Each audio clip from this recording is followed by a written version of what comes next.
കമ്മീഷനെ മാറ്റിക്കൊണ്ട് പ്രശ്നം തീരില്ല. അന്ന് രാത്രി നടന്ന മുഴുവൻ കാര്യങ്ങളെക്കുറിച്ചും ജുഡീഷ്യൽ എൻക്വയറി നടത്തണം. പൂരം മുടക്കാൻ ശ്രമിച്ച ശക്തികൾ ആരാണെന്ന് ജനത്തിനറിയണം. ഇത് ഒരു തിരക്കഥ പോലെയാണ് കാര്യങ്ങൾ നടന്നിട്ടുള്ളത്. പൂര ദിവസം അവിടെ കാണാത്ത BJP സ്ഥാനാർത്ഥി പെട്ടെന്ന് അർദ്ധരാത്രി സേവാഭാരതിയുടെ ആംബുലൻസിൽ വന്നപ്പോൾ തന്നെ എന്തൊക്കെയോ ചില കളികൾ നടന്നിട്ടുണ്ട്. അതുകൊണ്ടാണ് ജുഡീഷ്യൽ അന്വേഷണത്തിൽ കുറഞ്ഞ ഒന്നിനോടും ഞങ്ങൾക്ക് യോജിക്കാൻ കഴിയില്ല. ജുഡീഷ്യൽ എൻക്വയറി നടത്തി പൂരം മുടക്കാൻ ശ്രമിച്ച ശക്തികളെ ജനത്തിൻ്റെ കൺമുമ്പിൽ കൊണ്ടുവരണം.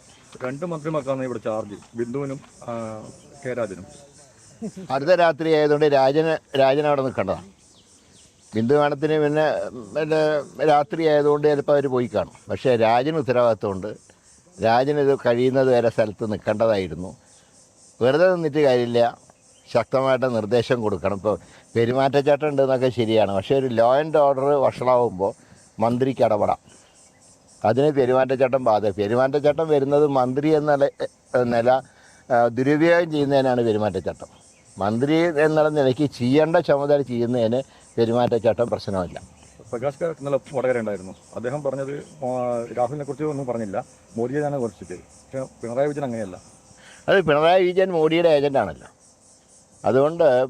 അതുകൊണ്ടാണ് ഞങ്ങൾ പറയുന്നത്, കേരളത്തിന് പുറത്ത് CPM MPമാർ വന്നാൽ കുഴപ്പമില്ല, അവർ കോൺഗ്രസ് സഖ്യത്തിൽ ജയിച്ചു വരുന്നവരാണ്.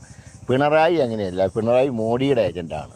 പിണറായിയുടെ MPമാർ ഡൽഹിയിൽ ചെന്നാൽ ഇന്ത്യ മുന്നണിയെ ഗവൺമെൻറ് ഉണ്ടാക്കാൻ സമ്മതിക്കില്ല. മോഡിക്ക് വേണ്ടി പിണറായി കോളം കലക്കും. അതുകൊണ്ട് ഒരാളെപ്പോലും ഇവിടുന്ന് ഡൽഹിക്ക് അയക്കരുത്.